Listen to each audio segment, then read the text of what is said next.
Question 11.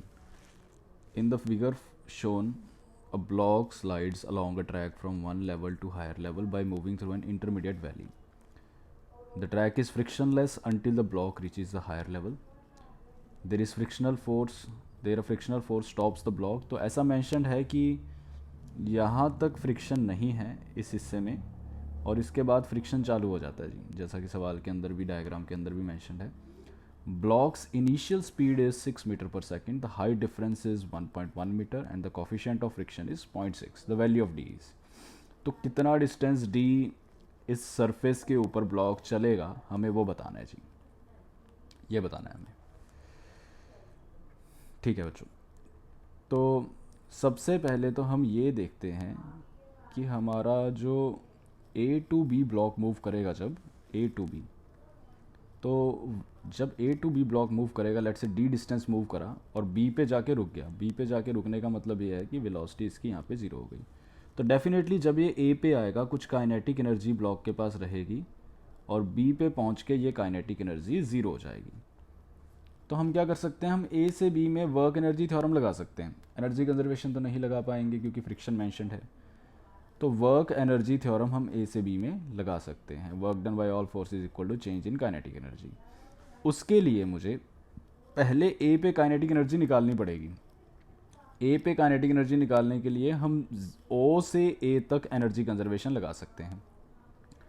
जो total energy ओ पे है वही टोटल एनर्जी ए पे रहेगी क्योंकि इस जगह पे सरफेस पे फ्रिक्शन नहीं है. तो applying total energy conservation at O पे kinetic energy half m v square, potential energy zero, और ए पे potential energy m ji h, kinetic energy K. From here we get K is equal to half m v not square minus m ji h. Now applying work energy theorem from A to B work energy theorem. तो work done by friction which will be equal to minus mu M G into D is equal to change in kinetic energy. तो final kinetic energy तो बच्चों उसमें zero ही होगी. Initial वाली kinetic energy आप निकाल चुके हो, जो ए पे काइनेटिक एनर्जी है उसको पुट करना है आपने. तो यहाँ पे सारी वैल्यूज़ आपको दे रखी हैं डी के अलावा, वो डी आपसे निकालने को पूछा है. डी आ जाता है 1.17 जी.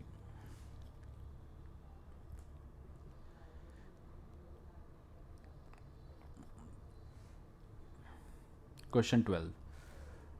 A small particle slides along a track with elevated and flat central part as shown in the figure. The flat part has a length 3 meter. The curved portions of the track are frictionless, but for the flat part, the coefficient of friction is 0.2.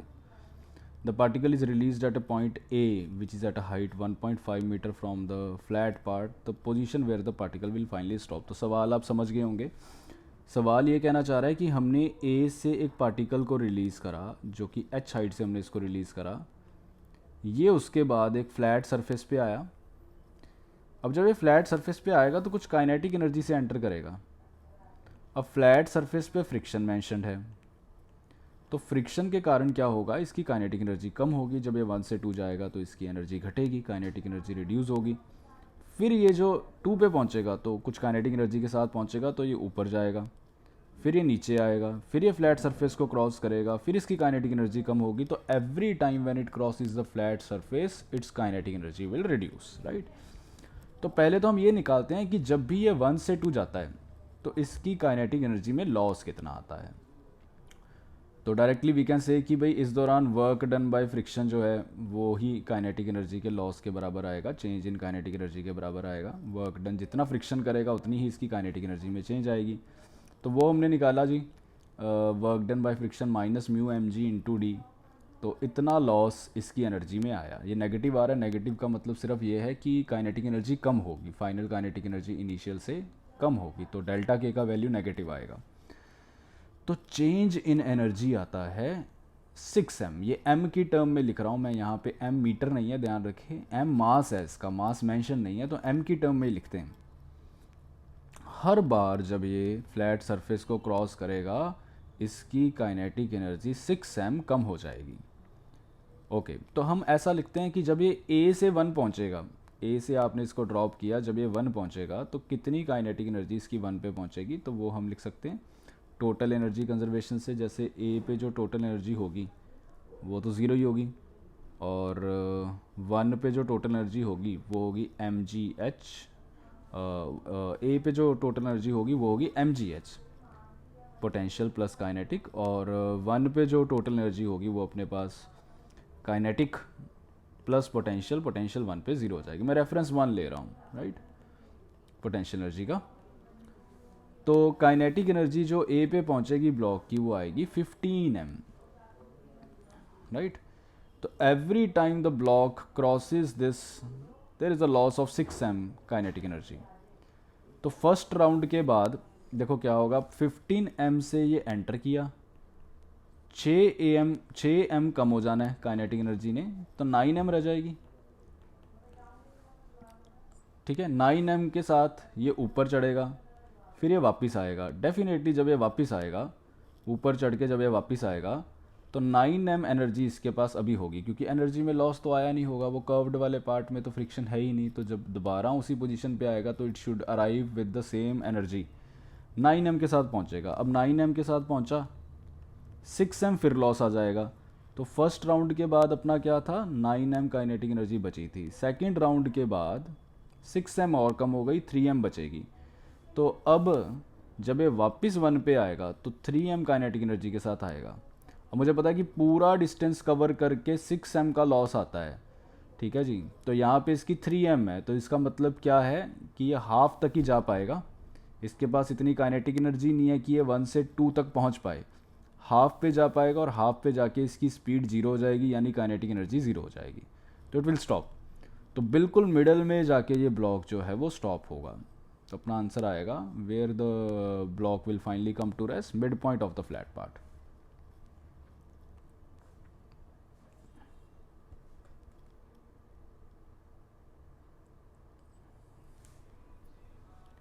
Question 13. A car of mass m starts moving so that the velocity varies as v equal to beta root s. Find the total work done performed by all forces which are acting on the car during first t seconds after the beginning of the motion. तो शुरू के t second में work done सारी forces का क्या होगा। तो हम सिंपल सा फंडा लिखते हैं कि वर्क डन सारी फोर्सेस का ना चेंज इन काइनेटिक एनर्जी के बराबर होता है। तो हम बस ये पता कर लें कि t सेकेंड्स में बॉडी की काइनेटिक एनर्जी में चेंज कितना आएगा, वही work done by all forces हो जाएगा। तो हमें दे रखा है v equal to beta root s, v को लिख लेंगे d s by d t equal to beta root s, s की power -2 d s is equal to beta d t, integrating both sides. तो यहाँ से इंटीग्रेट करके हमारे पास कुछ ऐसा एक्सप्रेशन बनेगा, s is equal to beta square t square t. ये हमने क्या निकाला है, ये displacement as a function of time निकाला है हमने, displacement as a function of time. अगर displacement as a function of time आ गया, इसको डिफ्रेंशिएट करो d s by d t, तो velocity as a function of time आ जाएगा, जो बीटा स्क्वायर टी बाई 2 आएगा। अगर velocity as a function of time आ गया तो किसी भी टाइम टी बाद वेलोसिटी का ज्ञान हो गया, तो चेंज इन काइनेटिक एनर्जी भी लिख सकते हैं। Final kinetic energy half m v square, v की value beta square t by 2 का स्क्वायर, और इनिशियल काइनेटिक एनर्जी तो 0 ही दे रखी है। तो यहाँ से हमारा work done by all forces आएगा एम बीटा की पावर 4 टी की power 2 by 8।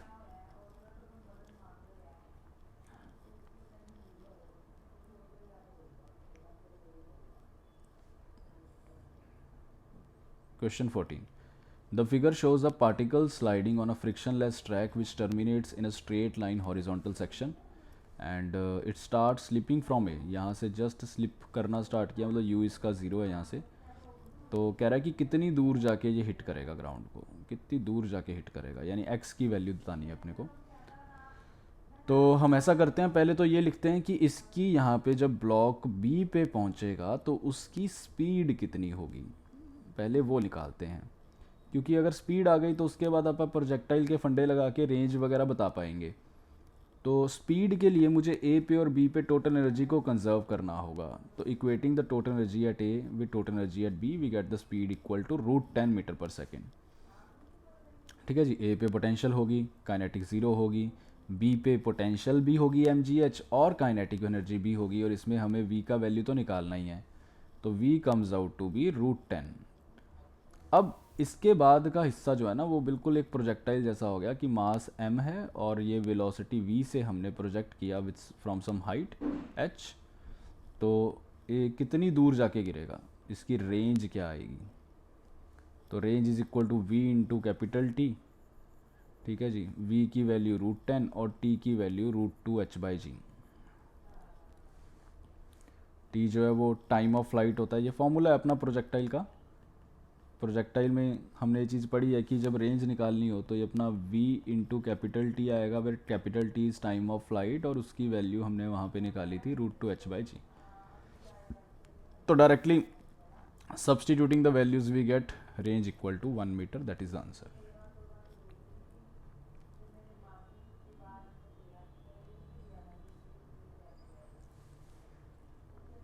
Question 15. A projectile is fired from the top of a 40-meter high cliff with an initial speed of 50 meter per second at an unknown angle. Find the speed when it hits the ground. किस speed से ये ground को hit करेगा वो speed हमें बतानी है। तो हमें हाइट वगैरह दे रखी है यार, तो हम ऐसा करते हैं बच्चों, टोटल एनर्जी 1 पे और 2 पे बराबर कर देते हैं, वहाँ से स्पीड आनी चाहिए। Total energy at 1 will be kinetic plus potential.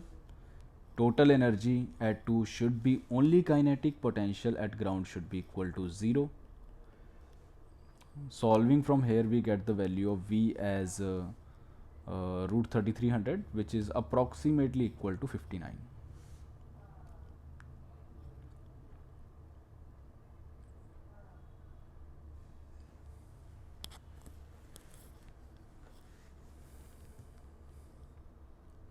Question 16. A small disk A slides down with initial velocity equal to 0 from the top of inclined plane of height h, having horizontal portion as shown. What must be the height of the horizontal portion h so as to ensure maximum horizontal distance s covered by the disk? What is it equal to?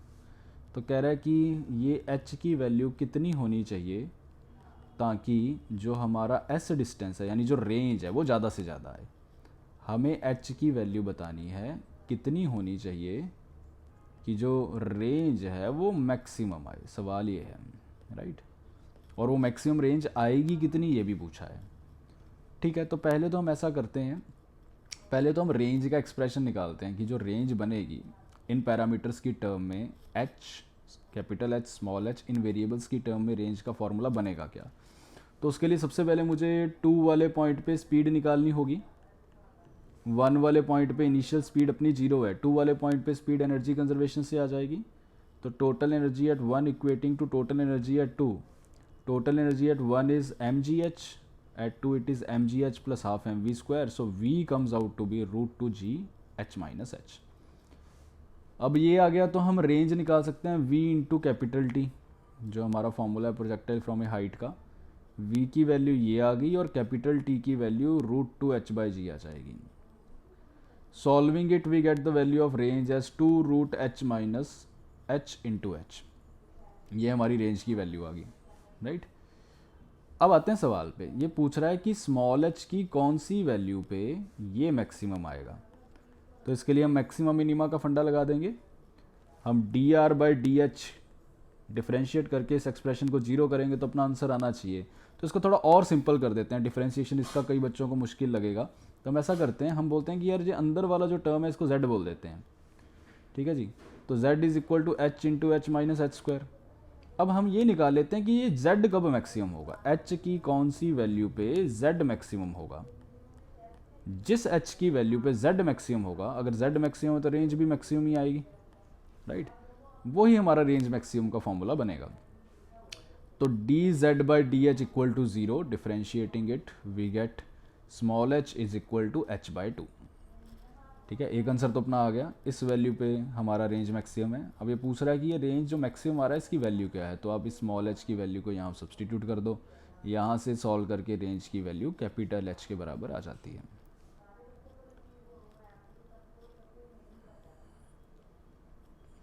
Question 17. A block of mass m is attached to two unstressed springs of spring constant k1 and k2. The block is displaced towards right x and is released. Find the speed of the block as it passes through the mean position.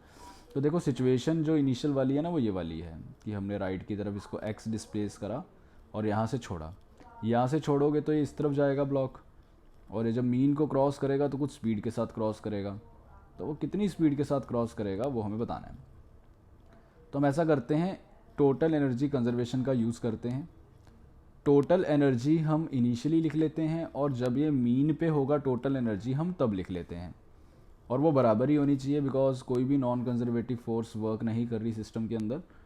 तो total energy initially अपने पास बनेगी, जैसे इसको x इस तरफ displace कर रखा है, तो आप देख सकते हो कि जो 2 वाला स्प्रिंग है वो कंप्रेस्ड है x के साथ, और 1 वाला स्प्रिंग खिंचा हुआ है x के साथ। तो दोनों में आप एनर्जी स्टोर्ड लिख सकते हो। पोटेंशियल एनर्जी कितनी होगी, half k1x² half k2x² plus 0। दोनों की एनर्जी जोड़ दो तो वो टोटल एनर्जी आ जाएगी, राइट। पोटेंशियल एनर्जी जोड़ दी, काइनेटिक तो ज़ीरो ही होगी क्योंकि वहाँ से हमने रिलीज़ करा है। फिर टोटल एनर्जी एट मीन, जब ये मीन पे आएगा तो देखो दोनों x की वैल्यू तो ज़ीरो हो जाएगी, तो हमारा टोटल एनर्जी मीन पे आएगा पोटेंशियल ज़ीरो और काइनेटिक हाफ mv², राइट। अब हमें ये चीज़ मालूम है कि टोटल एनर्जी दोनों जगह सेम होनी चाहिए, इक्वेट करके v का वैल्यू ये आ जाता है।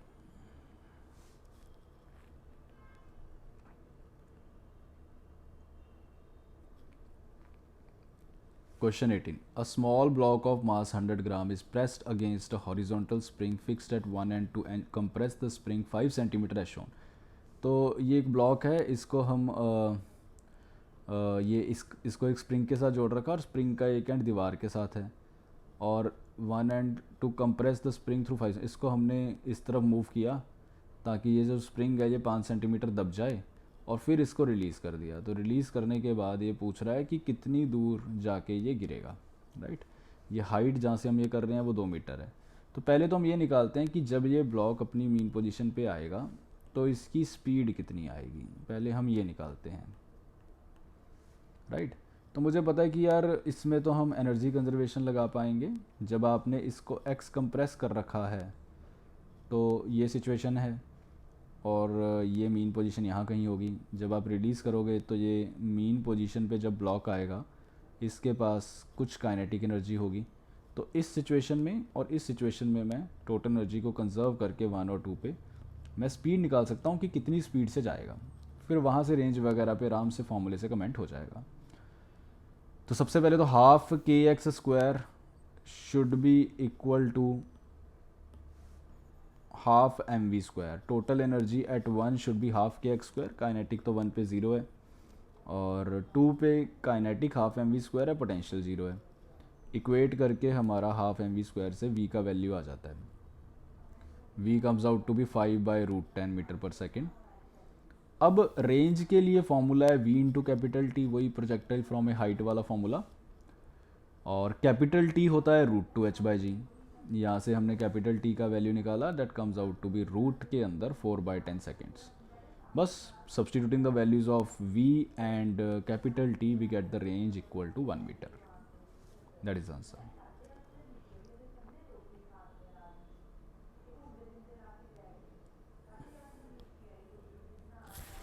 Question 19. One end of spring of natural length h and spring constant k is fixed to the ground, and the other end is fixed with a mass m, which is allowed to slide on a horizontal road fixed at height h as shown.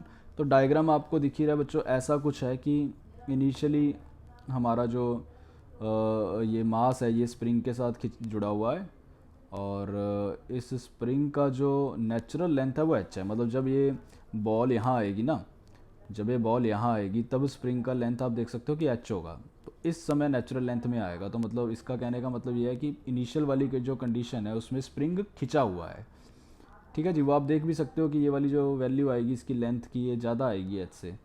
तो हम ये कह सकते हैं कि initially spring खिंचा हुआ है तो स्प्रिंग के अंदर कुछ इलास्टिक पोटेंशियल एनर्जी है। अब जैसे ही हम इसको रिलीज़ करेंगे तो हमें पता है कि यार ये इस तरफ मूव करना स्टार्ट करेगा, ठीक है। ये इस तरफ मूव करना क्यों स्टार्ट किया, आप देखो कि स्प्रिंग का फोर्स ऐसा लग रहा होगा, और स्प्रिंग के फोर्स का एक कंपोनेंट आएगा इस तरफ तो मूव कर ही नहीं सकता, it is only free to slide in the horizontal direction, constraint है, इस तरफ नहीं मूव कर सकता। तो इस तरफ मूव करेगा, और जब ये इस पोजीशन को क्रॉस करेगा definitely it will have some speed, तो we have to find that speed, ठीक है। तो इसमें भी हम एनर्जी कंजर्वेशन से ही निकाल पाएंगे स्पीड।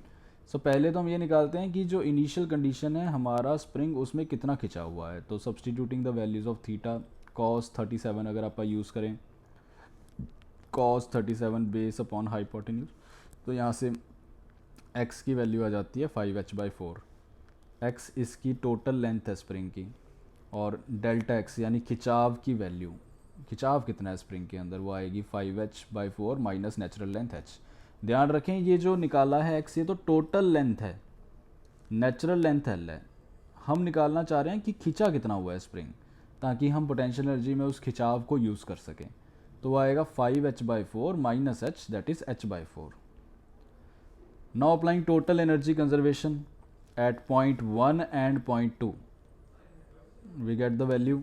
1 पे हमारी टोटल एनर्जी आ जाएगी हाफ kx², पोटेंशियल, काइनेटिक तो ज़ीरो ही होगी। 2 पे काइनेटिक हाफ mv² आ जाएगी और पोटेंशियल ज़ीरो आ जाएगी, बिकॉज 2 पे जब आ रहा है तो नेचुरल लेंथ में है स्प्रिंग अपनी। यहाँ से सॉल्व करके हम v का वैल्यू निकाल सकते हैं, it comes out to be h/4√k/m।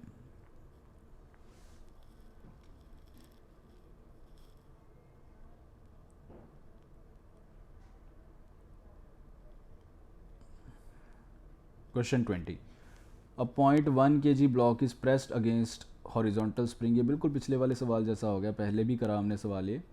To compress the spring through 5 centimetre, the spring constant is this, the ground is 2 metre below, which of the following statements are true. इसमें भी वही करा है कि हम ब्लॉक को थोड़ा इस तरह मूव करते हैं सच दैट कि जो अपना स्प्रिंग है वो दब जाए, और स्प्रिंग में जो कंप्रेशन है वो 5 सेंटीमीटर का मेंशन करा गया है, राइट।